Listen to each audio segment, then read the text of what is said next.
This, na? Sarovar, what are you eating? Whatever I'm eating. We can start, Rupali. Start. You're mute, I think. Are you mute? No, I Can't said. hear you. Now? Oh. Yeah, you're not on mute. Whatever I eat. Rupali, we can, sorry. Will be billed to Prasad. What?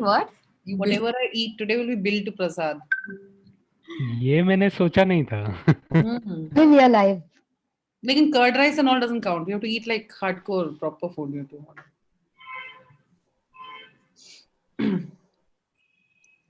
to. Rupali, can you hear me? Yeah, we can hear you. Yeah. We can start? Yes. Okay. So, hello everyone. Welcome to the last session of the symposium, Space Architectural Research and the Time of the Virus. This is the third session of the first day. My name is Rupali Gupte. I teach at the School of Environment and Architecture. And we have three discussants here with us. There's Kush Patel, who teaches at the Avni Institute of Design. He teaches humanities and architecture. Sarovar Zaidi, who teaches at the Jindal School of Art and Architecture. And there's Vishwanath Kashikar, who teaches at the Faculty of Architecture, SET, Ahmedabad. And in many ways, this is, it's interesting that this last panel called Many Appearances of the Street in some ways also culminates a lot of the discussions that we began with. So in some ways, it continues the politics of the commons that we heard in the last session, but also speaks in many ways of the sensoriums of these spaces, which we heard in the first panel. And from the second panel, it kind of also opens up the idea of sort of displacement of moralities, that the idea of media actually brought in for us. So in some ways, there are, strands of all three discussions in this, where Simran Panchal speaks about the street as a carnival. And for her, the question sort of began with the politics of the commons, where she asked she wanted to ask what a neutral space is. And she has a hypothesis that she kind of works with. Saloni Vora, whose thesis is called Interactive Spaces, and starts looking at the idea of the politics of transactional spaces, and what does it mean to the experience of streets. And Maitri Rele, whose thesis is called Reading the City, Fragmenting the Narrative. In many ways, she asks, how is it that we register spaces in cities? How do we register spaces in cities? And she builds on the research of many others who have come before, who've sort of spoken about how we register cities and city spaces through sensoriums. But she kind of, in some ways, through her own research, tries to take that forward. So with that, I'll welcome the three of them. And so, Simran, do you want to start with your presentation? Yeah.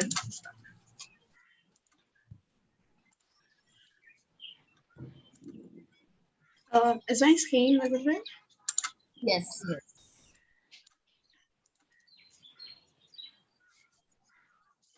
So my concern started during an evening walk at Tarzan Point in Charkop Sector 8, a quiet road with apartment types building facing the road on one side and dense mangroves on the other. The other side of the road felt unsafe, as I had heard stories of men jumping from the other side of the wall, drunk and troubling people, which made most people uncomfortable to walk there. I noticed that whenever I would imagine this a man walking, a particular image popped in my head, a man dressed like a specific class or strata of the society. As I was walking towards the dead end, I started feeling increasingly uncomfortable. I had embedded that it was a shady area of the neighborhood, as it gained this reputation since people would smoke and play cards there, and activities considered inappropriate by the society as large. This led me to the question if there was any space in the neighborhood that was neutral, that allowed different bodies, especially deviant bodies and behavior, to exist and claim space alongside the socially acceptable bodies that produce and practice their space every day. The research aim focuses on understanding the spatiality of a neutral space where differences are diffuse and one can perform and enact the activities without the fear of scrutiny or judgment. For this, I started looking at different theoretical concepts such as idea of carnival, affordance of space, space practice and produced by multiple bodies.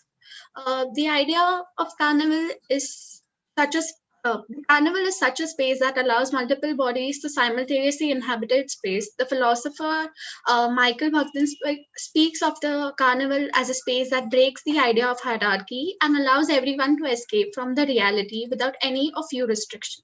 For certain bodies who are considered deviant, a space where they can start performing simultaneously because of the prolific nature of the space. The image of carnival talks about the playful spirit and it focuses on laughter and role reversal, dressing up a place where multiple conversations take place simultaneously. Normative idea of dirt and uncleanliness does not exist. Buckton also describes carnival as a second life for a lot of people. Foucault, in Of Other Spaces, describes carnival and fairground as these heterotopian spaces which are utopian but do exist in real life. Affordance of Space, James Grayno in his book Affordance of Space says that in any interactions involving an agent with some other system, conditions that enable that interactions include some properties of the agent along with some properties of the other system. And the term affordance refers to what it is about the environment that contributes to the kind of interactions that occur. It is important to understand what it is about the space that allows certain activities and considers other activities inappropriate. The affordance of the environment object can be changed or best suited to the humans. Space practiced and produced by multiple bodies. Henry Lefebvre, in his book Production of Space, says that as social beings are said to produce their own life, their own conscious, their own world, and each living body is space and has its space. It produces itself in space and it also produces that space. Production due to simultaneity allows a diversity of activities to be performed. The space provided by nature is just a resource. The production and practice of the space depends on the body. For the drawing method, used to understand the neutral space is that of a narrative drawing, like in the Netherlandish proverb by Peter Bruegel, Mughal miniature paintings, and Ajit Sen's Goa scroll. This allows one to look at the street, the different narratives that are being played out and its urban form at one stretch, but also allows one to spend time looking at each narratives in detail. The idea of zoom in to talk about a few of the narratives in detail to understand the carnival-like nature of the state and the urban form that allows these activities to take place. I started looking at a single stretch of Charkok Market and started observing the various activities that take place on the street, which has a street market which gets set up every day from morning till night. A stretch of road which is used for parking cars in the morning, but becomes a carnival-like space where stalls are set up and people come to eat, and a sitting space which is dead end, which is at the dead end of the road. And to understand what is the urban form of the street due to which it allows the street to become a neutral space like the carnival. So in the first zoom is the image of a bus stop. Is a space that is not only for waiting for buses, but becomes a space for lovers to meet, sit and talk. A person who has been walking for a while to sit and catch breath, for old people to sit and look at the market. A landmark for people to say when a group of friends are meeting. The bus stop allow these simultaneous activities to be enacted by the people because of the excessive nature of the road, where people are standing in the queue of at the bank. People are waiting for someone who is standing at the queue, and rickshawalas who are standing there waiting for the passengers. The second zoom shows how the tailor produces and practices his own space within this larger space with just his machine on the corner of the footpath in the market. A sense of conveniality is created among the sellers in the market, and at times between the sellers and the buyers as well. This is a space where one, while buying their essential, does not only talk about things, um, but also about where it has been bought from. And these formal discussions at times lead to a conversation wherein they get to know each other and where they come from. The stone lying on the footpath not only acts as a stone, but turns into a sitting space for a person who is enjoying a cup of tea while chatting with his friend. The stone becomes a resting space for the sellers who have been standing almost the entire day while there are no customers. The shoe repair shop is not only a shop where the cobbler repaired shoes, but the small space that he has produced becomes a resting space for people. The car turns into a market space within this long stretch of street market. Arguments take place where the old uncle is surprised to know the price of the fish. Um, sorry. Huh. Uh, uh, all these activities are allowed.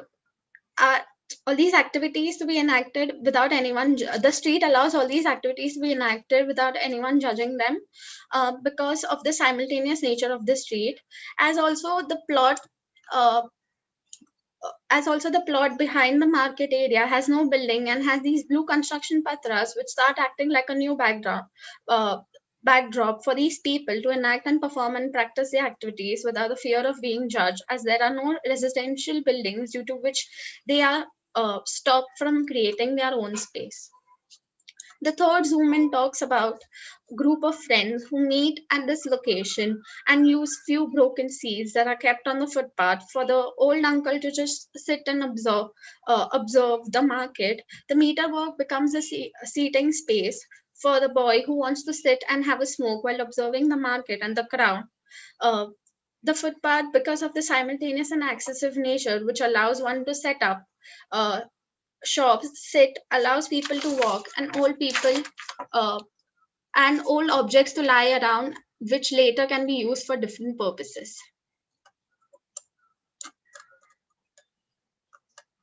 The fourth zoom is about how the road, which is tranquil area and only used for parking, turns into a carnival in the evening, where food stalls are set up and food trucks are parked. These stalls set up tables and chairs for their customers. People in their private vehicles come to eat and also to be with and spend time with the people they want to. This is where argument of who wants to eat what takes place. And as the night passes by, the street becomes a street where cars are parked until the next evening when it again turns into a carnival. Also, the road is not a main road and leads to a dead end, which due to which it has very less vehicular movement, which allows this transaction to take place. The sixth zoom in is where friends get away from the people and jump the wall of the boundary wall to drink and relax, which they would normally not be allowed otherwise. Lack of supervision due to the road being a dead end allow these activities to take place. Charkop is a planned um, Charkop is planned along a very strict grid. Each apartment type building has shops on the ground floor and uh, and apartments starting from the first floor. But the city has various activities that are not considered during the planning of cities. These activities then start encroaching on the road and start blurring the boundaries between the planned nature of the charcoal and these carnival like activities where everyone produces and practices their own space. Architectural possibilities. The research objective is to consider possibilities for carnival-like support infrastructure that can blur the boundaries between the planned nature of the city, locality, and the activities that take place in it that are not planned for, which ultimately lends itself to becoming a neutral space in the city.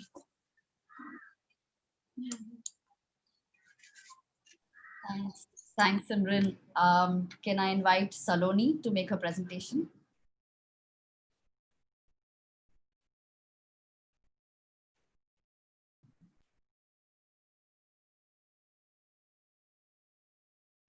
Is it visible? Yes, yes. Just go into the presentation mode. Yeah, I'll start. Interactive spaces, an observation of my neighborhood, Kandivali, a suburb in Mumbai. The in-between thresholds and the pocket corners are spaces where transactions are initiated. Others are dead, underutilized, and misjudged. Along the neighborhood edge, there are various possibilities which coexist and form a space of its own in the built environment. The aim of this thesis is to explore ways to develop strategies for boundaries where inside-outside relationships are recognized. This dissertation is concerned with understanding the relationship of the form of the boundary and the urban everyday life in the city being formed, reformed, and interdependent on each other. The research question: what is the spatial configuration of the physical boundaries which affect human behavior? Borrowing and building on works of J. Gibson's theory of furnished environment and affordance of space, Benjamin Wist's book, which talks about creating transparency in humans and social interactions, Lucas Mass explaining transactional spaces as the in-between spaces which creates blur in the inside and the outside. Further, concluding my operational concepts as the potential of the space in terms of its transactional capacity and affordance of form. To explore these terms, I further explain my methodology as understanding of various relationships to capture multiplicity of transactional capacity and affordance of form.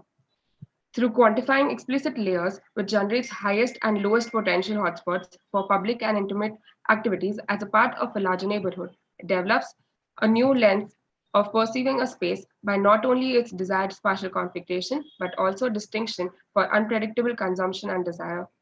So the three sites which I'll be looking for are high boundary walls, a slum edge, a market edge, in terms of its diversity, density, safety, and security. A patch of 10 meters on either side of the edge with a length of 50 meters is mapped and observed. Mapping the daily routines of the users. The strategy is to map the daily routine of the users to understand the time geography of the place of people experiencing different types of spaces with respect to its boundaries. Mapping the observation of movements as a method was helpful in understanding the relationship with the boundary by knowing its capacity. The space is identified in three categories: active, dead, and hotspots, where interactions are generated. The form of the built form, the elements of built form have the potential in designing a space of its own by actually using it and inhabiting the space at various hours of the day. Thus, to recognize the potential elements on site, a collage is made by stitching together a space through photographs and narrations. A list of data will be collected through the method of statistical observation and slow movement, which reveals the amount of humans and animals using that space in an hour. The form of statistical diagrams will be in the form of infographics, where I refer to the diagrams of Du Bois, where he tries to bring to notice about the unintentional events taking place, a scientific and artistic approach made towards presenting people and a language comprehended by all. To quantify transactional capacities, techniques of infographics will be used. To create further possibilities, different types of consumption patterns are explored on site. The space reveals active and dead spaces in the background and a layer of diversity and densities taking place by the residents and the visitors through the numbers marked. And the last layer of safety and security by placing the eyes on the streets through smaller triangles. A comparative study of all sites through a diagram revealing the capacity of the space to afford activities in 3 different time slots of the day. Thus, how do I connect with my theoretical framework? More the degree of blur, more the affordance and the transaction capacity of the space. Thus, I can draw an inference of the affordance of form. This is site 1, high boundary walls. The inside space becomes an inward-looking space, which clearly shows no interactions happening with the outside. The active spaces lie in between the dead spaces occupied by the footpaths, and there is the linear formation of activities. Two benches laid in a lawn full of plantations, eyes popping out, plantation on both the sides of the roads, parking in between the trees, tall solid wall against your face, bag waiting for someone to fill its stomach, the gate waiting to welcome.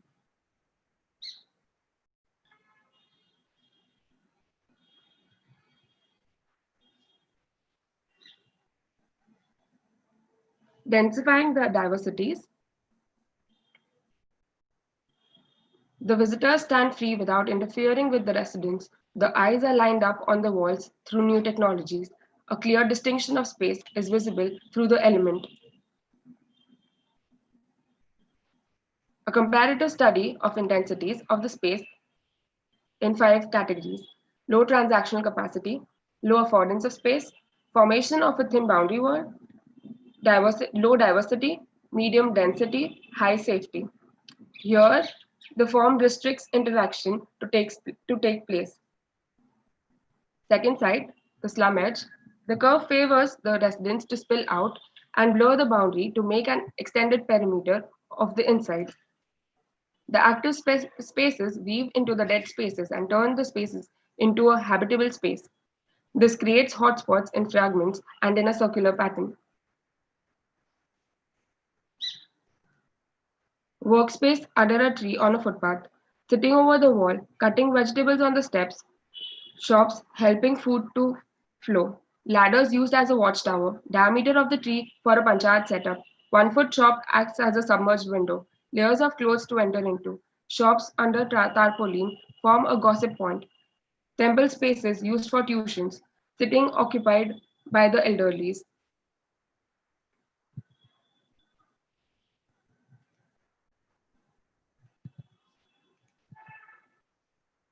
Densifying the diversities. The residents spill over to public spaces, turning them into private pockets. The constant nature of being into a boundless space creates eyes at various sections. From these observations, I conclude that there is high transactional capacity, high affordance of space, lower boundary walls, high density, high diversity, high safety. Here, the form provokes interactions to take place. Third side, market. Due to several added layers, the presence of the boundary wall is not felt. The other side of the wall is used as a storage, which allows interactions to happen. The presence of the dead space is not felt at any time of the day, as even at night, the space is used as a storage space and a home. Due to random placements of elements, there are random formation of activities. A maze to enter into a space. Stepping transactional zones. Steps and footpaths serving at their best. Layers to get a closure. In between breathing spaces.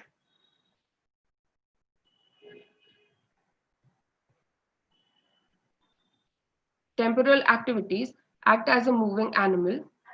Asbestos sheets acting as a backdrop. Chaiwala knows all the gossips. Curve favors the shops to expand.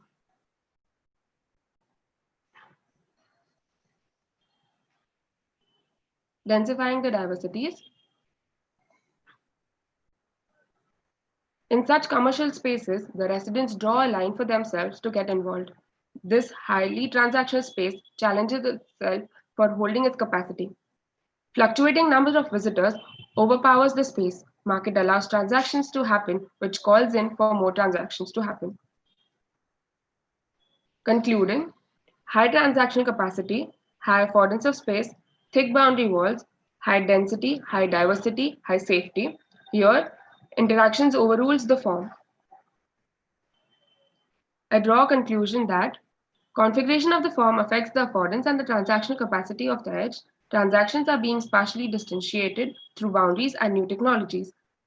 Second, there is an involuntary attempt made by the people in the production of space as they become the designers of space. How is it useful for architects?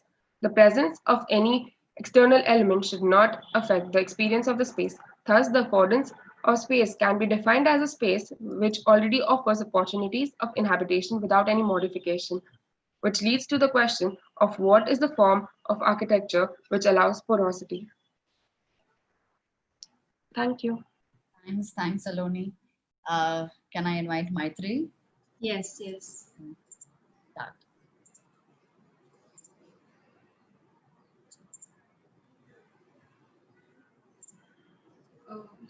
Okay. Hi, my name is Maitri, and the title of my study is Reading the City by Fragmenting the Narrative. Just a minute, I think. Okay.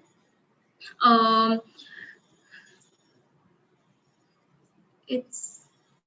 yeah. If I were to ask you what was the last 5 things that you noticed in the city, what would your answer be? What is the image of the city that forms in your head? This thesis is an exploration of how cities are registered. What are the ways in which different aspects of experience shape how the idea of city is formed for individuals? This thesis is trying to argue that city spaces have a life through the lives of the people that occupy it. Spaces are a product of the physicality of the space, the mind, and the collective consciousness of the space. So the aim and the objective of the research is to explore spaces and forms that are able to register in people's minds, and to study the various ways in which associations with the city are formed, to also understand the patterns of what people register and what they miss. So ever since the beginning of cities, people have been fascinated with their multiplicities. Philosophers, anthropologists, sociologists, and artists have tried to understand the city and how it is perceived. I noticed and segregated their perceptions of the city into 3 broad categories based on the conclusions reached by them. So the first one is the physical perception of the city, where the physicality of the space takes over our understanding and experience of the city. Kevin Lynch talks about how people moving in cities engage with the city mostly in wayfinding and hence notice only landmarks or distinct features in the city. However, Aldo Rossi's concept of collective memory talks about the city being a continuity of thoughts where the past and the present collide to make way for future aspirations, which becomes the second perception of the city, which is the psychospatial. And lastly, DISSERTATION talks about the city that is perceived through practice, where the city becomes a vast labyrinth and every person starts sculpting the city through their practices. These perceptions of the city become the framework for my research question. So what is the way in which majority of people perceive and register space? Does the configuration of space impact the act of registering it? Is there a pattern of remembering spaces among people? And what do they remember of the city and how does it change their image of it? So to understand how people perceive space, I considered interviewing 10 people about the things they remember in the city. To make it more structured, I asked them about their specific walks in the city. I chose walking as a mode of transport because people spend more time crossing a particular place and hence engage with it through more senses in comparison to other means of transport. For the study, I chose people from different cultural backgrounds, age groups, and genders to understand if these differences affect the way they remember the city. The people ranged from house help to watchmen to office-going people, artists, and even university students. The drawings are made as space-time narratives through which I discuss the experiences of how people register space and how they narrate it to me in the interviews. So I'll take you through the walks of people from the lenses of their mind. The first walk is Vandana's, and she is in her late 40s. And this is how she remembers her walk from her work to her house. It's 6 in the evening, and I start to pack and leave. Tall Ashoka trees on either side of the road await my footsteps. Soon enough, the smooth floor drifts beneath my feet, and I'm stepping in slight wilderness. Constantly aware of what I place my feet on and mistaking the slippery floor for snakes, I get distracted by the sound of azan, followed by the Hanuman Chalisa that accompany me till the end of the complex. Stepping out, I'm aware that I leave the quiet behind to enter the chaos of the city. Like a single star in the sky, The milk booth, bright and vibrant, is all I noticed till I reached the staircase. The walkway becomes an escape. Even though it's at a height, I feel like I'm walking under the soil. Leaving the noise behind, I ascend or descend into the void. Vandana registers the city as sensoriums. Through the drawing of the walk, we are able to gauge that her senses have been a crucial part of registering a particular space. She notices how the space makes her feel, and that becomes her memory of the space. The second walk is a leisure walk, and this memory belongs to Dinesh. He's in his late 30s. It's dark now, and the streetlights are in play, with cars and activities on display, leaving me with the footpath as my sole company. I trace the land through my friend under my soul as we both notice the disarray in our way. I skip from one side to another to respect the houses that have chosen to overflow, and then we both rise and face the headlights that glow. At a distance, I notice mongrels who have marked their presence with droppings that make me hop, jump, and struggle. I've reached the end and the footpath can come with me no more, but the water along the bay will now guide my way. The water holds memory, they say, but also trees, boats, and nets that sway. Dinesh registers the city as lists, and changing geographical context aid his memory and guide the way his lists are made. Something very predominant in the geography becomes an anchor for his collection of stories and memories. The third walk belongs to Harsh. He's in his 20s and he's walking to work from the railway station. Cold, breezy morning train rides to drop me at the station. A few mushy steps that later get modified into tiles take me to the number of people inhabiting that space. I walk the road filled with activity instead of the lonely big one. Both would lead me to the same place eventually. Wind ends and people start. A popular tiny back door which supplies tea to people who wait patiently. A temple in the middle of nowhere with magical powers to make the passerbys bow down in respect. An omelette maker whose shop never seems to shut. A road wider than it should be lies in the front. Shocked, I look around, but it is only me who has been astounded. So Harsh registers the city as a series of events. In the drawing, we notice how space gets stitched by these 6 successive events that capture the interviewee's attention. Bharti is my last interviewee and she's in her 70s. She's walking from a gallery to the railway station.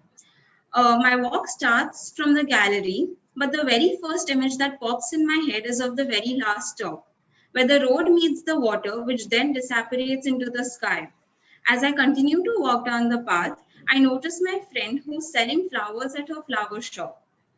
The flowers still smell just as fresh as from when her mother sat across. Passing the restaurant, I can almost taste all my memories which mostly smell like chai. The Irani chai, the Madras cafe chai, and my chai wala chai all made appearances in my mind too. I lost myself to the road and all its stories, that all the cars slowed while my memories overflowed. Bharti registers the city as stories and through associations. In the drawings of the walk, the places and the associations connected to them tend to replay themselves in our act of trying to recollect. So I started this dissertation with the hypothesis that cities have stopped having the ability to register in the minds of people anymore. And through the interviewee's memories of the city, I would like to conclude by saying that cities are created, recorded, and exist as sensoriums, through lists, through series of events, and finally as stories, real and imaginary. So when a person registers a space as a sensorium, they tread the city through their senses, which start taking over their experience of space. Whereas when a person remembers the city as a list, their memory of the space is guided and evoked by the changing geographical context around them. People in this category are driven by making collections of all the physicalities in that space. For people who register the city as a series of events, the city unfolds in small episodes, situations that seem different, bothersome, strange, or even evoke a sense of wonder become highlighted. And finally, People who register spaces as stories have strong associations with things on the street, which transport them to different places. They not only have real stories and associations, but also imaginary stories about places and situations they could encounter. So through the course of the study, it came to my attention that class and gender might not play a very important role in the way in which a person registers and recollects space. Further, I noticed that a few other interviewees had mixed ways of registering space, where at some parts they would remember spaces as stories, and while some other parts as sensoriums. So I realized that these multiple readings of the city open up multiple imaginations of the ways in which cities are inhabited by a host of people. These textures are often missed in simplistic cartographic readings of the city. And the potential that this research offers is a way to build and intervene thoughtfully in a city that will take into account micro-narratives, unique histories, and specificities. Thank you. Thanks, Maitri. So I think we'll begin with the discussions.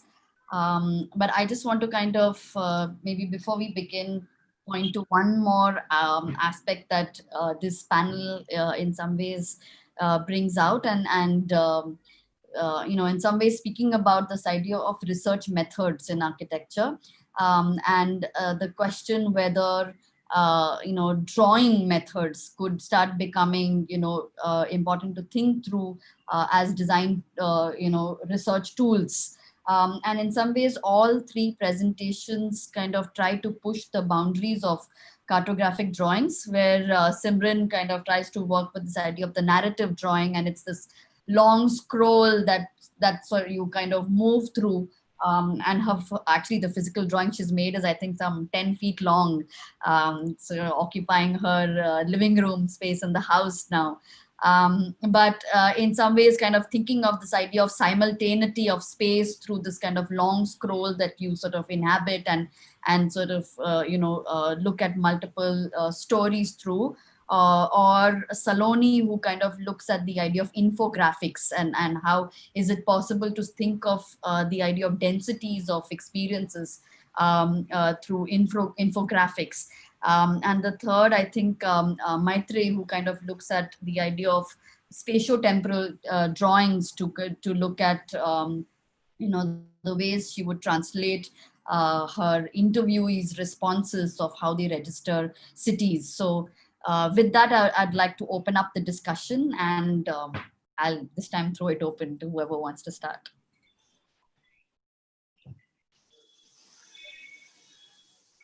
I could begin.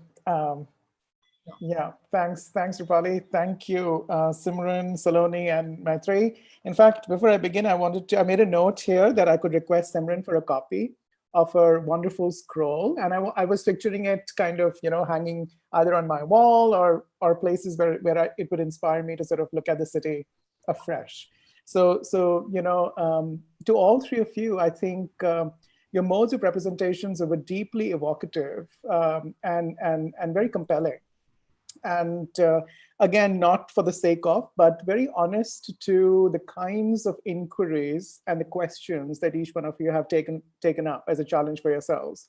So kudos on that your representation, as Rupali mentioned, was a kind of in some ways a unifying element, but then representations as inquiries as opposed to representing an inquiry. So I think that's a very strong point that's uniting all three of your projects. Also, it was interesting for me to see that when we talk of architectural research, I think all three of you have a very deductive inquiry, right? So you're developing a hypothesis based on a theoretical framing, and then you're going about testing that hypothesis. It's a very deductive logic that you have applied. Explicitly or implicitly, as opposed to an inductive one, which we saw in the previous set of presentations, where very specific observations are shaping up questions, and then you kind of arrive at generalizations. So that's another point I wanted to, since we're talking about architectural research, how do we also position ourselves and our inquiries? I wanted to make a point on that. Okay, so now let's move from one to the other. So Simran, this question of the carnival, and Henri Lefebvre, it refers to as la fête, the idea of a carnival as it comes together to move us away from this economic value of a space to privileging and prioritizing use value and use of a space, not for any consumptive purposes, or even for consumptive purposes, but then consumption of pleasure. I mean, that I think I was waiting for that kind of a clarity that it's celebratory, not for the sake of, but there's an element of pleasure that gets manifested in your. Is it charcoal? Sorry, I am not familiar with that. Yes, Part of the city. Charcoal. Yeah, so the idea of the everyday pleasure in charcoal, and then you're able to sort of literally unroll it for us through that wonderful linear scroll.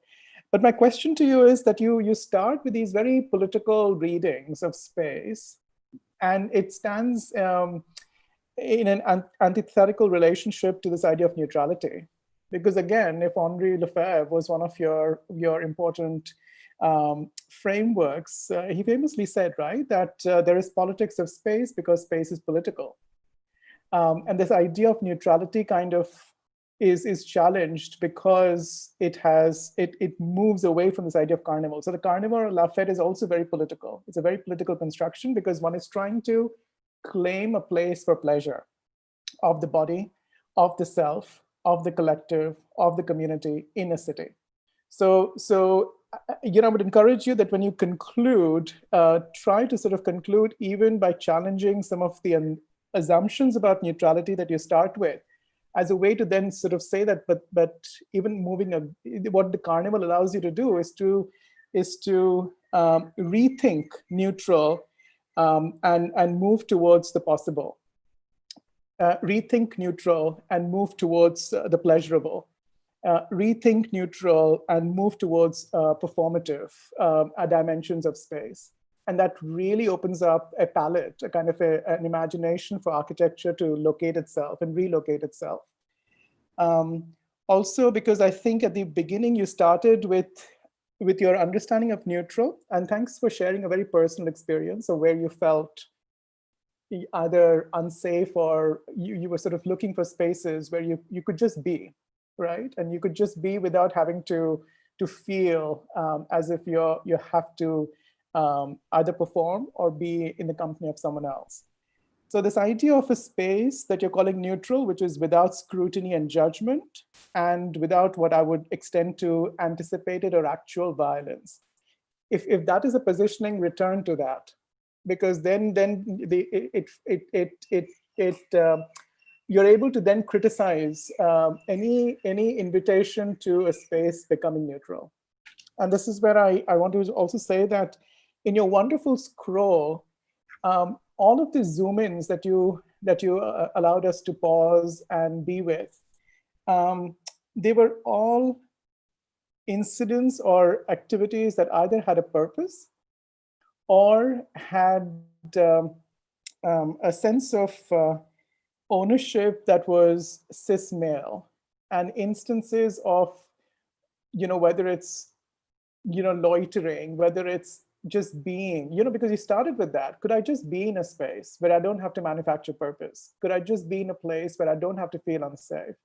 Could I just be in a place where I could experience it on my own terms? I was looking for it in those wonderful zoom-ins as to where are there anecdotes which I have missed, or anecdotes that you have seen, or anecdotes that could possibly be, but it's currently missing. And that's where the architecture possibility comes in. And that would be carnival at the level of the individual, carnival at the level of the body. The body becomes the experience and the stage for a carnival, which is not afforded by space, but it's afforded by intention and careful navigation through that space. So there's a wonderful possibility there, and your conclusion can return to this idea of carnival as political because it's pleasurable. So come to that, in a minute as well. Saloni, Kandivali, and the kind of again, wonderful infographic representations. It was just a joy to I've been to Kandivali, so I mean, not necessarily I could register immediately that this is the area that you're talking about, but I think you took us very carefully through different dimensions of the boundary, physical dimensions, because you started with these 4 or 3 typologies, right? The boundary wall, the edge of a slum, and the edge of a market. So these are very physical markers, but through a very careful study, you were able to sort of draw attention to how even the physicality is in the making. It's not that a wall is a wall, but it's a wall in the making. You know, it's what is it walling in, and what is it walling out. And the question for me was, ultimately, if you're interested in how boundary conditions affect human behavior, affect inhabitation of space, I was left wondering that if you could just zoom out and then see what is the configurational logic of that boundary. So right now we saw a snippet of a slum edge, but then if you zoom out, how is that edge in configuration to its surrounding spaces, to be able to then say what makes it sustain. So the sustaining of the boundary condition or the sustaining of a life of a boundary condition, the way you describe it, would only be possible if you were to see it as in a configuration logic, where adjacencies matter, where again topologies matter. And so that would be a great way to sort of then conclude that these zoom-ins are also part of a larger networked reality. And Maitri, reading of the city, fragmenting of the city, you walk us through Lynch, Rossi, and was it Disserto? Well, that was the third reference, right? Yeah, I think, again, space-time narrative drawings, beautifully depicted. But then the question was, and I'm just trying to look at my notes here. Yeah, I think this is more of a comment, and you can help me, if I've missed something. I think what happens is that you conclude with it's great that you start with a hypothesis that you want to test, and then you test it, and then you realize that no, city is registered differently, and you're providing us those different registers. But they almost seem like a finite set of registers. There is a sense of finiteness to it, meaning that there are these 4 things that you have concluded with. The sensorium, the list, which were the other 2? Sorry. Events and stories. Events and stories. Yeah. And they're finite, not just in terms of that there are 4 experiences which somehow sum up your experience of that part of the city, but also they're finite in and of themselves. They're like, 4 bubbles. And I was wondering if you, and through your research, were able to say, could this sensorium also have elements of the list? Could the list possibly open itself to the possibility of an event? Could the event also be experienced as a sensorium? So what is that magic that makes city what it is? So that was a question for you.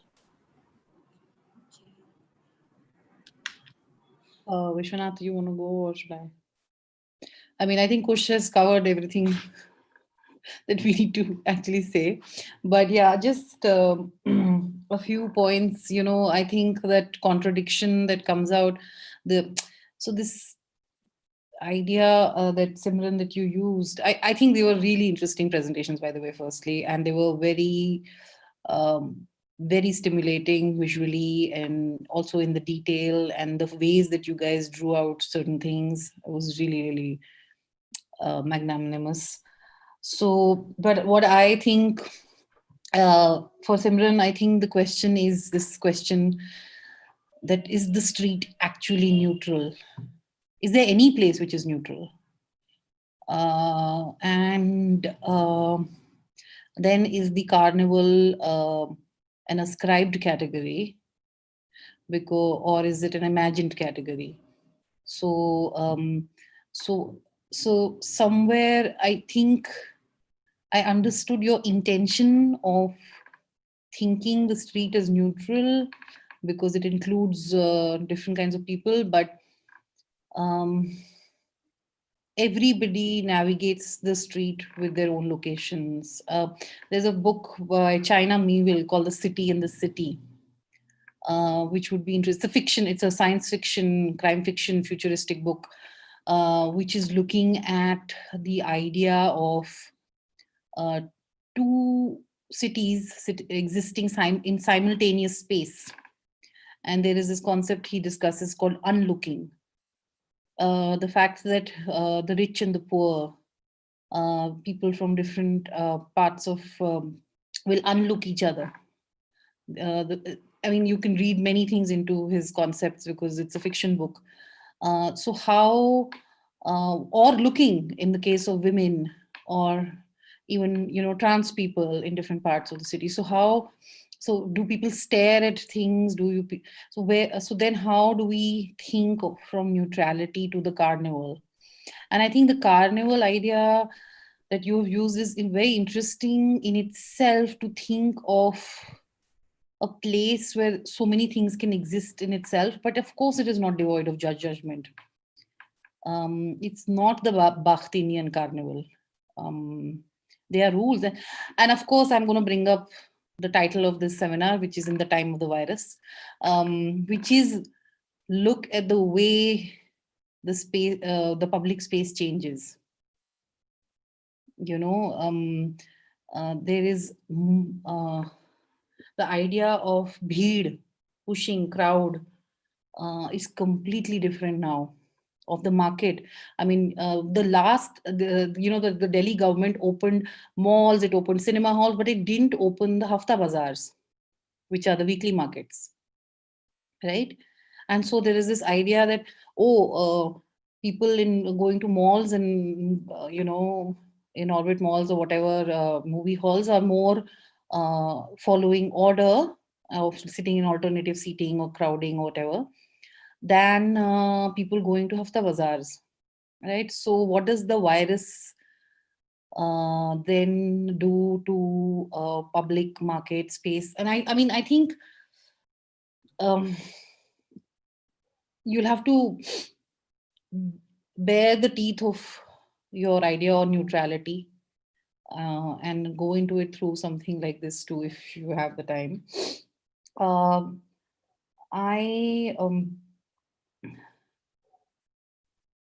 one second, for Saloni, just one second. I'm going to open your abstract one more time because my brain is a bit slow overall.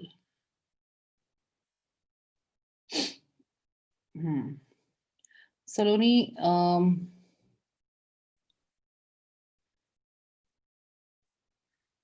I think I found what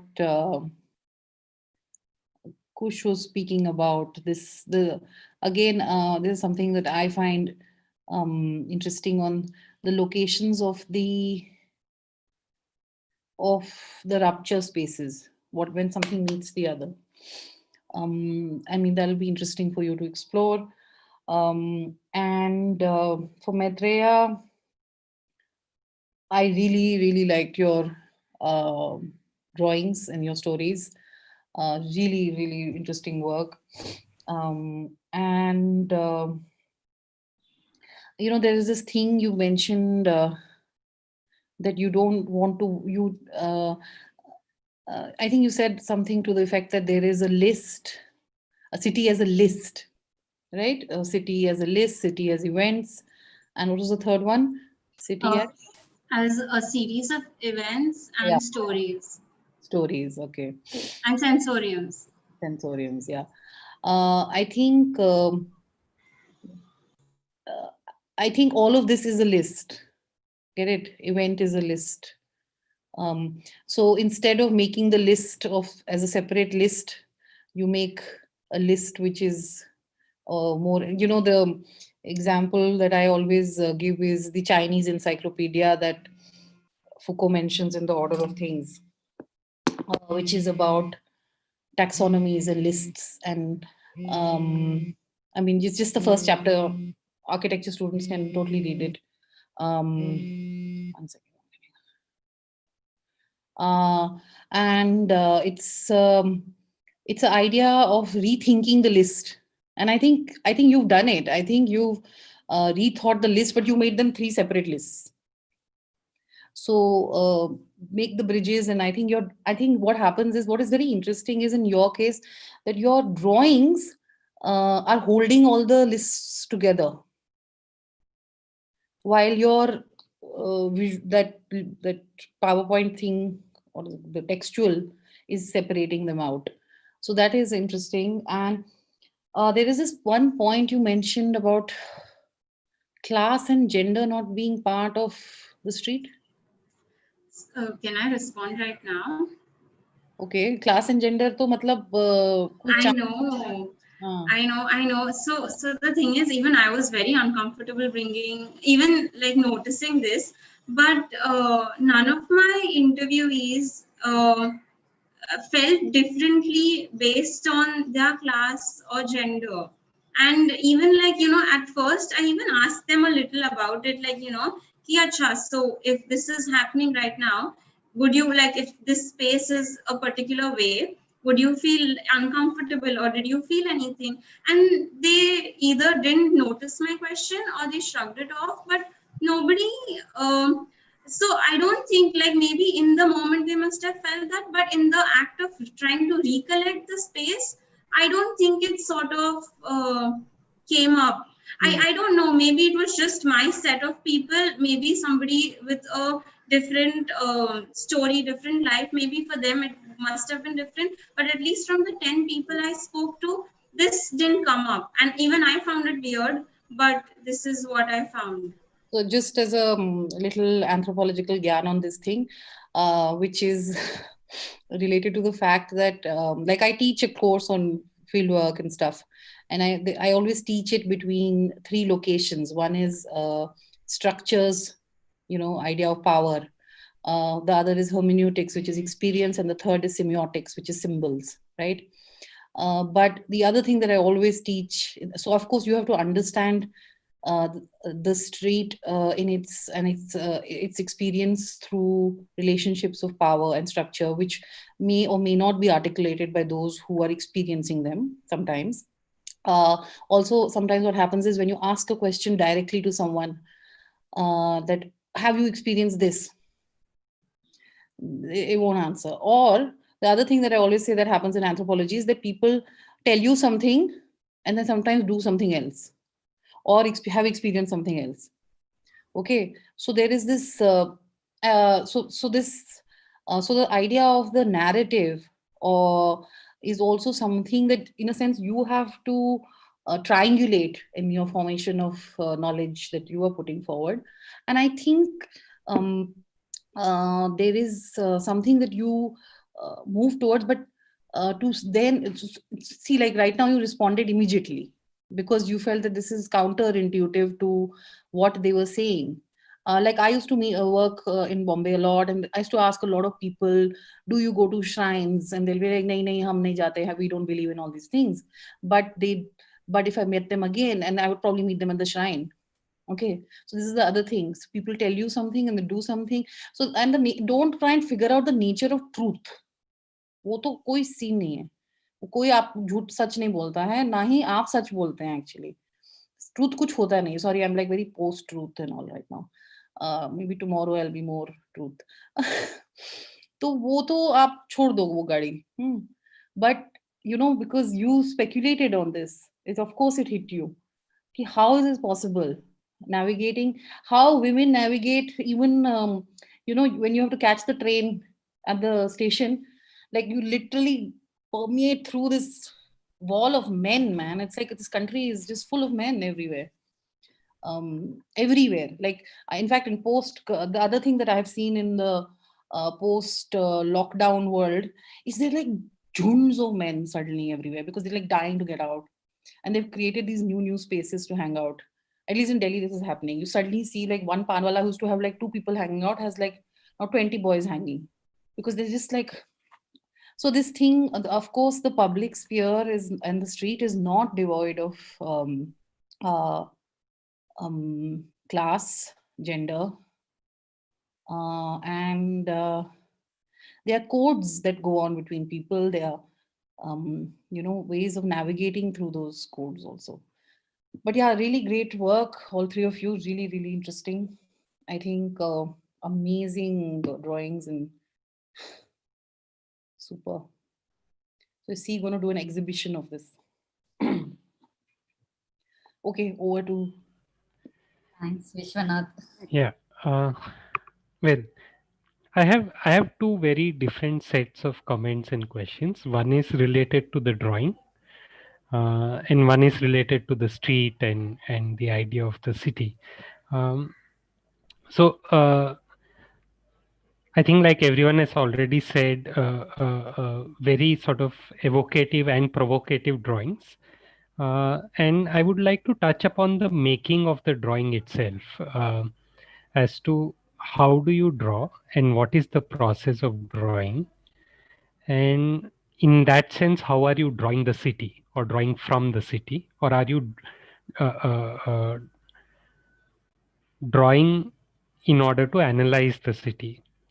So if I look at each one of you, if I start with Simran's presentation, I was really wondering. I mean, since Rupali said that this drawing is a huge drawing, 10 feet long, I'm just wondering at what point do you start the drawing during the study, and at what point do you end the drawing? Okay, and when you are starting the drawing, how late do you start the drawing in the dissertation, and how much are you aware of what the final drawing would look like? And here I would like to sort of momentarily digress into accounts of how different artists used to draw and how much of the end product did they have in mind while they were drawing, and also descriptions of artists who used to make large drawings, because you have to physically move when you have to draw, unless you had drawn in bits and pieces and sort of assembled it together to make one large drawing. But I'm imagining if you have a large canvas and if you start drawing from one end, or maybe you draw the large road on day one, and every other day you're sort of filling in a little bit of the drawing as you go along, and maybe almost like a painting, you keep overlaying the drawing so that some things get erased and new things get added. That I think would add a whole new dimension to how one studies the city. Now, when I was looking at Saloni's drawing, I found something quite different happening. On one hand, there is the classic plan drawing, which is trying to capture all the activities that are happening in the street, people, auto rickshaws, and whatnot. But then you have used that analytical drawing where you make those blurs, and you're saying that the more the degree of blur, the more the affordance, and therefore the transactional quality. And I also see that you have that empirical data of the diversity and the intensity of people on the street, like the numbers and the diversity. So you're taking a street plan, then you're collecting some empirical data. And but what I found very fascinating is that in your that I don't know what to call it, the blur and the blob drawing, it also tries to mimic the street in the sense that it is drawn horizontally, and there seem to be some vestiges of the street in your mind when you're making the drawing, although that drawing, you are calling it a diagram and not a drawing. So I found that a very different approach of making a drawing. And Maitri, in your case, I felt that the drawing was approached from a very different place. I find that you seem to have carefully chosen the material and the medium in which to draw, and the kind of drawing that you want to make. And in that sense, there seems to be an urge to make an evocative drawing. In fact, I find almost all your drawings quite evocative, quite powerful as a drawing itself, where one doesn't sort of go into the nitty gritty of what you have drawn, how big, how small, what is the shape, but just the impact that the drawing has. So in that sense, I found it quite fascinating that all three of you are, if I use drawing as a verb, all three seem to be drawing in a very different way. Now, when it comes to the idea of the street, so in again going back to Simran, I mean, you began by talking of saying that you'll look at it in two aspects: the spatiality of the neutral space through a carnival and through the idea of affordance. I think both are very powerful frameworks to understand a city, one of affordance and one of carnival. The question I had for you was, um, would you consider any group activity or places where there are crowds as a carnival? Or is carnival a special form of collective activity? Because I did feel that in your drawing, when especially you mentioned that place which gets converted into some sort of a food street, where there are these food stalls and people come to eat, you were calling that a carnival. So I I'm not sure whether I would call that a carnival. So I would like you to comment on that. Uh, my way, I would understand that the way carnival is used is that it it is a rupture in time where deviant behavior is condoned, or where, like you're saying, class distinctions or caste distinctions don't matter. That you have the famous carnivals in Brazil, or you have the Oktoberfest in Germany. If I go back in time, maybe I would say Tarnetar Fair in Gujarat, in Saurashtra, would be one form of carnival, where the rich, the poor, the Brahmin, and the Shudra will all go on the Ferris wheel in the fair, and there they don't mind being next to each other, but they will go back to their village and suddenly caste distinctions become important. So to me, the carnival is the dissolution of uh, boundaries that are normally there in space. But anyway, so that was uh, for Simran. Also, just Vishwanath, Yeah, example you use, yeah, sure. the Idgah, Hmm. the mixing of class. There's a classic story of Premchand on the Idgah, and the Idgah becomes that place where class mixing happens, and also people from, or the Hart, which used to be the tribal village Hart, which people Hmm. come from different tribes and groups, and yeah, sorry. Hmm. In the case of Saloni, so you, I mean, you started by saying you want to develop strategies for boundaries, which I think is very pertinent when we are talking of streets. Um, and I quite like that first image of yours. That person was sitting, I forget, panwala or small shop on a thick stone wall. Um, but uh, I was wondering, in your case, are using space, and therefore boundaries are being formed as a measure of developing strategies for design. Yeah, because human beings are also adaptable. A lot of times they make do with what they have. So how much can we use observations or mapping of space as the only or the primary way of judging what is a good boundary and what is not? Uh, and then coming to Maitreyi, my comments were somewhat similar to what Sarovar was saying. I quite like the idea of where you begin, or rather how you ended it with talking of the reading of the city as a set of list, event, stories, um, and you ended by saying that probably it is not one or the either, because there were some people who sort of mixed up everything. I'm I'm wondering whether it is because of the number of people you talk to, or the kind of people you talk to, or maybe you talk to them once. But in order to deepen this research, I would also suggest that you talk to the same person when they are in different moods, or when they are engaging with the city with a different purpose in mind, and see how the imagination of city keeps sort of fluctuating. Uh, and I'm also wondering whether the research would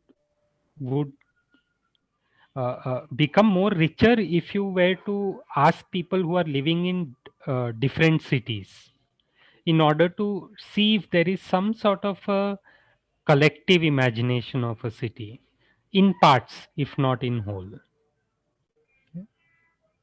Yes. Thanks, all three of you. Very rich discussions. Starting with Kush, who kind of opens up this idea of the pleasurable, right, and the idea of the pleasurable as sort of deeply political, and so going back to that, or even sort of Sarovar, who kind of brings in this idea of thinking of spaces through rupture when she's talking about Saloni's work, and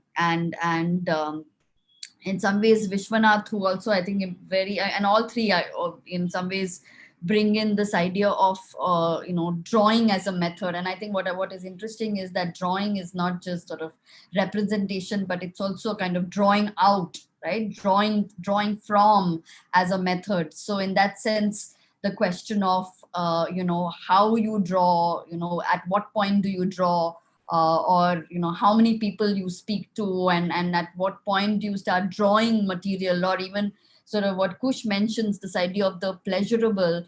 I mean, that was one sort of, even in Simran's case, this idea that she began with this kind of idea that in some ways she herself felt uncomfortable, and then she's going out to look for deviant bodies. What does it even mean for a researcher to actually enter a space and sort of get over one's own sort of biases, and then how do you actually look at respondents? How do you kind of blur some of those kind of boundaries that sort of stop you as a researcher? So in that sense, how do you draw, right? Like, how do you not just draw but also draw out? So I think it's very, very interesting. And also Vishwanath's kind of three ideas of the city itself, and how do you actually look at the three ways in which the city has been seen. So I think lots of comments. If any of you want to enter at any point in any of these discussions. Also this whole idea of I think when Maitri spoke about, and I know it's very, she herself is uncomfortable, and Sarovar sort of pointed out that, there are, gendered ways of seeing cities, and you cannot, it's not so neutral. But in some ways, I'm just wondering if there is something there in sort of, in some of the answers that came in. And of course, it may be a kind of a limitation of, at what point you speak to those people and how small the sample size is. But in some ways, it may be interesting to think of, that this idea of reading cities as stories or lists may even transcend certain sort of class distinctions, or so in that sense, I'm just kind of reminded of Rancière, who kind of speaks with, of starting from equality and going to equality. And some of the questions that we often have of, where are the power structures in your discussions, when you kind of go into cities and start enjoying cities from where they are. So I think there are lots of these questions of, where you locate power, and how do you sort of draw out and open up some of these discussions. So yeah, thanks. I think this was a very, very rich response. But I want to open it out to the students. The students might want to respond. I mean, yeah. Saloni, Simran, and Maitri. Yeah, that's what I just said that, Prasad. Yeah, so I just want to respond to some of the questions that I got. And it's true. I mean, the city is huge and there are so many people. Honestly, I only spoke to about 15 to 17 people. And if I start, like if I even start talking to 50 people, or if I start there, it can go on. And like I think what Kush said was really like right, where it's becoming finite, but it just like right now it just depends on these 10 to 15 people I spoke to. But if I speak to more people, maybe newer ways or more complex sort of ways of how people register start coming up. And yeah, so at some point, like even I started feeling that everything is becoming a list, but I didn't want to make it all a list, because then I was getting like, then that anchor was going away, and I was like, oh my god, everything's like becoming one thing, and I'm not able to like go through it properly. So then I tried not to go in that direction.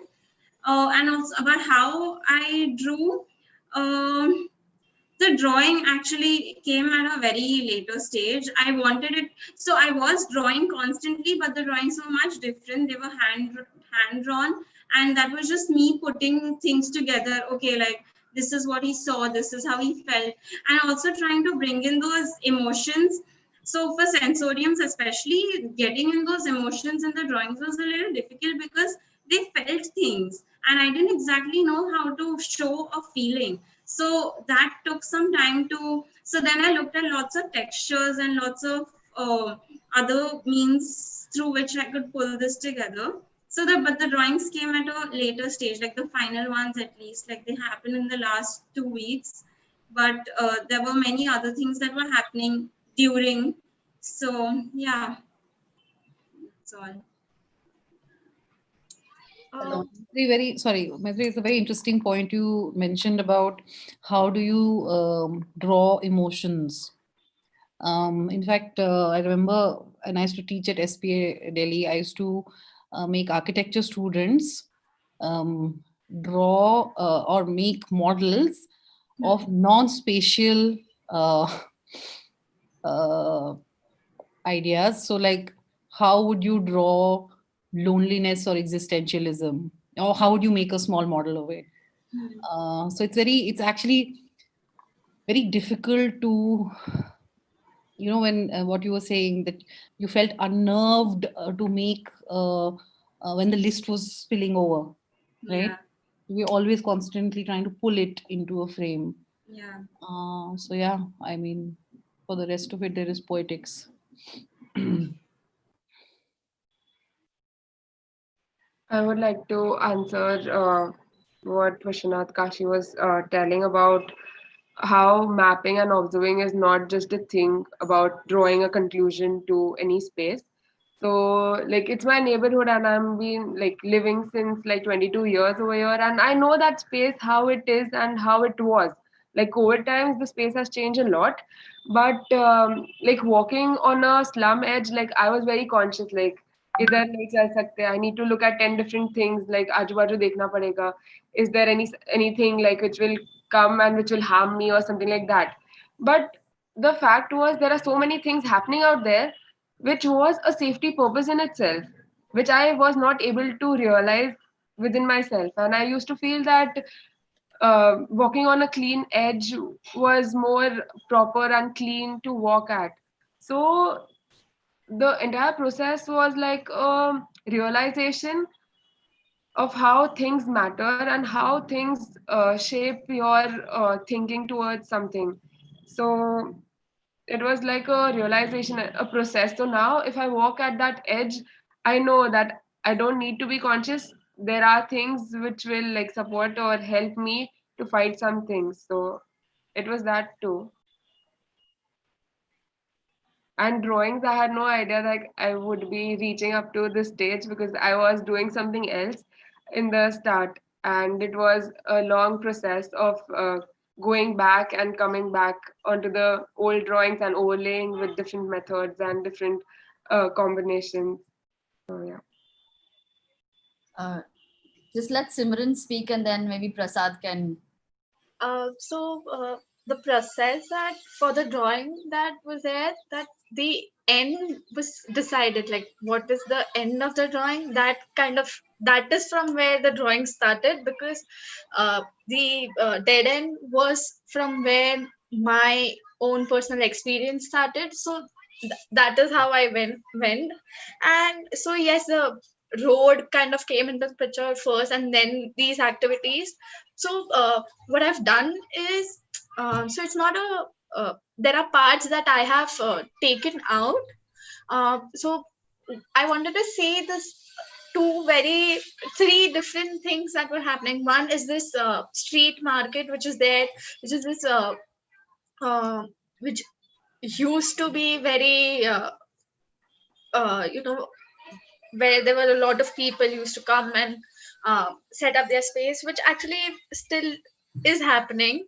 um, and then the, the street that I am calling carnival, in the sense that it morning may it does not exist, but at evening may it sort of appears out of nowhere, and then that allows everyone to come in.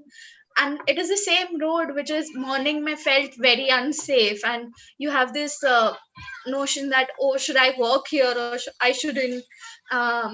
You, your parents are telling you, be careful if you're walking down that road, but evening mein the same parent are telling you, please udhar jaake mere liye ye khane ko leke aa. So achanak se, that the carnival, in that sense, that, oh, the same road has turned into this thing where now you can enter and it is fine, whatever activities takes place now, it is okay. So I was talking about carnival in that sense. And we did discuss about how the pandemic is going to sort of look at the idea of carnival. But it was sort of a I did not went in a lot of depth in that, but yes, we did discuss briefly about it, that what happens to this idea of carnival, which is supposed to be very filled with people during this time of COVID. And but I did not look at it. So yeah. Prasad. Yeah. Sorry. Yeah. So, I mean, very. I like the responses very much, actually. I mean, Kush, Kashi, and Sarovar. Very, very, very nice set of responses. Really, really opening up the whole dimension of the research. And I think this group, the way I mean, every time you listen to them, they kind of they tell you how kind of how the process of looking at their own streets have changed them in multiple ways, and how drawing it, uh, you know, uh, what Rupali would say, drawing out or drawing it, kind of uh, uh, brought many things in perspective. And I think that's the dimension of drawing I want to kind of um, get into. The pleasure of the street, yes, but the pleasure of drawing also, the pleasure of drawing from the street and drawing it. And I think one is, of course, what Kashi would say, reflective and being analytical, and figuring out ways to be analytical and lay bare what is happening on the street, but also in your mind, and also the way you perceive it and stuff like that. But I think there was a edge of expectation in the drawings also. The what you want it to be. There was a projective dimension. There was the idea of the carnival, which is there to balance. It doesn't kind of resolve contradictions, but it balances. It balances contradictions. There was the idea of porosity, which is ultimately urging, why, like she's gone there 22 years, and then now suddenly porosity kind of comes out, and the drawing does to you that why are some why is porosity less. how do people kind of, what associations kind of, form space and not, and really kind of, moving out of the physicality and trying to remain in the in the mind where speculations take place, with Maitri, so I think there is that the the drawing also kind of, becomes a becomes an end by itself, for architects, the projective, the speculative, the imagined, the possible, the possible dimension, not where the analytical is no longer, it's no longer a mere analysis, or trying to lay bare, but it is providing you that joy and that pleasure, to kind of, make it almost, in the realm of an emancipation. I think that dimension of drawing is something which this group kind of, wanted to, you know uh, brought in for us, actually, that dimension of drawing, where the architect is primarily doing drawings. Ultimately, they don't make buildings. I keep saying they don't make buildings, they make drawings of imagination. So I think that analytical morphing, into the speculative, the projective wanting to be, I think that is something which the drawings did for this group. And let's see how kind of, how they push it further to kind of, uh, make it really really, hard and, explicit. I I just wanted to add one more dimension to that. That what I mean, I started thinking that when we write a research proposal, maybe all of them did at the beginning of the semester, and there was an aim, objective, whatever. There were some words used, and I'm sure maybe some words are still the same at the end of the semester. Maybe the aim is the same, or maybe some words from the aim have remained, but many other words have changed. So there is a thought, and it is translated in words. You begin the semester with a proposal, and you keep modifying it, you keep adding on to it, twisting it, changing it, and you end with a dissertation of words. So I was just wondering what would be a analogous drawing journey, Yeah, that I start on day one of the research proposal, I draw something, yeah, and then I maybe some things of it remain till the end of the semester, but the rest get drawn over or erased or modified or layered with, because like you're rightly saying, uh, as architects, our the primary tool of thinking is also drawing, and our end product, what we produce, is also drawings. imagination. So there are, and otherwise what happens, yeah, and otherwise what happens, especially when it comes to drawings, is that we draw something and we either accept it or reject it. If we reject it, we replace it with a completely new drawing, or a new form of drawing, or a new type of drawing. So it is either acceptance or full rejection. As a drawing, of course, I might redraw the same type of drawing again and again, but the drawing itself does not see that protracted life. I just wanted to come in. I mean, sorry, Rupali, you were going to say something? Go ahead, please go ahead. Yeah. So I think, this is fascinating. I think it's good that we're having this conversation, because, I was going back to Maitri's kind of, this discomfort that she was feeling with regards to her own conclusions. And so I wanted to sort of talk about the conclusions that we draw, because this is a research project. What are the conclusions that we draw and the assumptions that we start drawing with?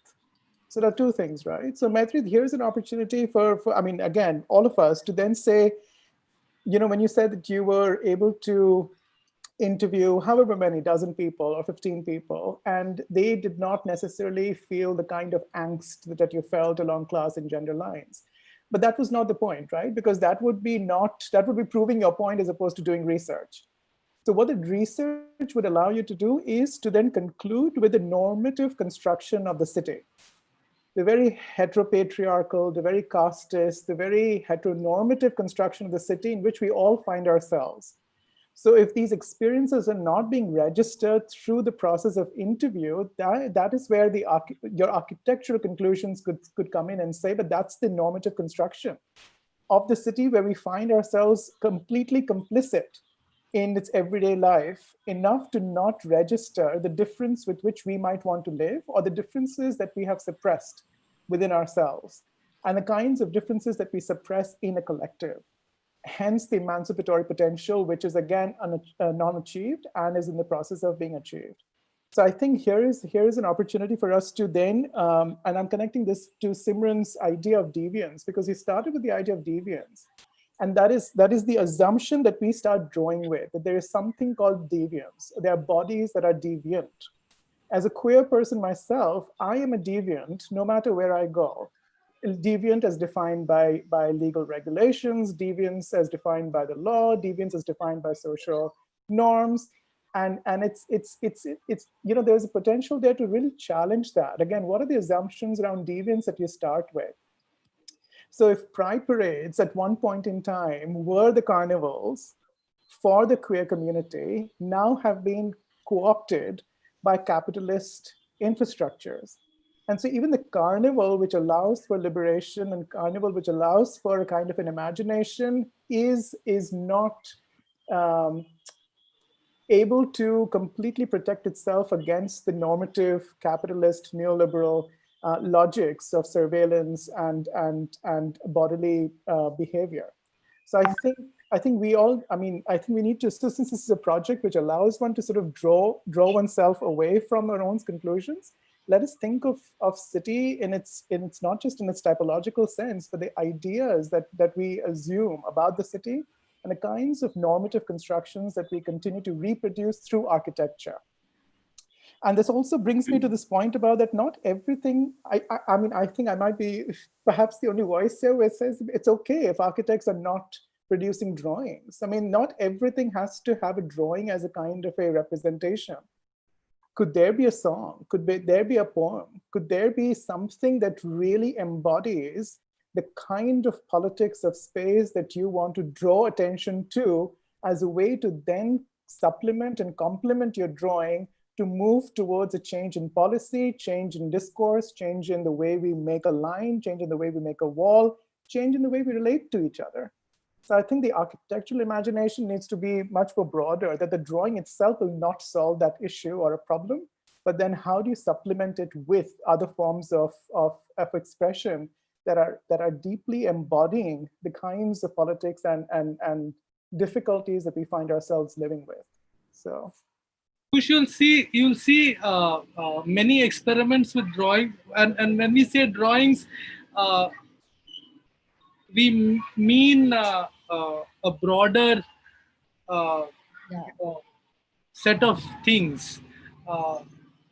We started with calling it language, but actually it means text, it means narratives, it means visuals, it means a whole series of things that people used to imagine, people used to kind of reflect and imagine and speculate.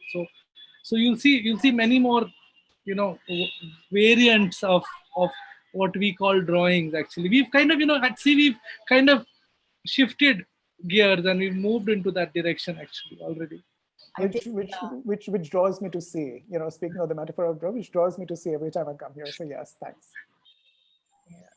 I think it's 6 o'clock, and maybe we can sort of sum up there. I think this is an important discussion, and when Vishwanath sort of spoke about the fact that at what point do you start drawing, and this whole discussion that we sort of ended with, I think this is one sort of conscious research method that we've sort of started engaging in, and it's probably the beginning of it, but also in many ways, a lot of the drawings that the students are doing are not sort of, presentation drawings. They've not come in the end, but they've been part of the process. So as much as text has been and sort of, writing of aims, objectives and all of that, the drawing method itself has been there right from the beginning. And it's sort of a kind of process that has accrued rather than sort of, culminated into.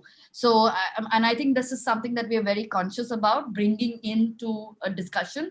And like Kush is saying, drawing, in some ways, it's not sort of, drawing as, the lines, but it's also all kinds of things, poems and songs and text and, scribbles and all kinds of things. So, sorry, what is saying? Sorry, I need to go another. Yeah, sure. Sarovar, we'll see you tomorrow. Just wrapping up, and so sorry, I just have another meeting, and it was really great. And I can really go on this topic that we are on, but I'm going to pass it over in silence, as Wittgenstein said. Sure. Okay, bye. See you.